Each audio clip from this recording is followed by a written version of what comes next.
for a club like Bristol Rovers, is it really a relevant transfer deadline day because of the loan window, things like that? Absolutely right. It's not relevant in that sense. I mean, unless you're doing a permanent deal, and that's not going to happen with us or probably a lot of teams in Leagues 1 and 2.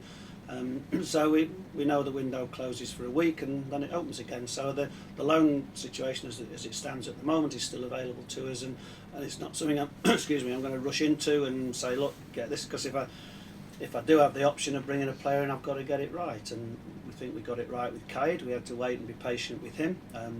He got a Man of the Match award the other day and he scored on his debut, and we think there's a good player to come out there. And if I can do that again with another player for the last few games, then it's going to be worth it. Yeah, I guess with a permanent signing, there's a lot of factors that go into it. Do you have to find the right player? Does the budget have to be right? Things like that? There won't be a permanent signing at this moment in time, so I don't have that problem. But you're right, you've got a lot of things to deal with and work out.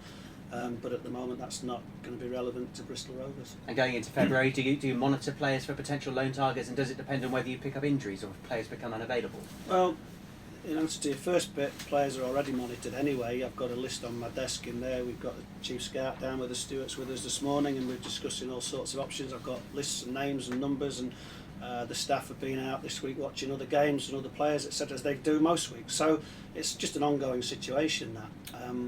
As you can imagine, I get a large number of phone calls from agents offering me players, and I get a large number of players I'm turning down because they're not the player or the person or the position or the area that I'm looking at. So it's an ongoing situation. It's not one that's going to stop. So just keep working at it as best we can.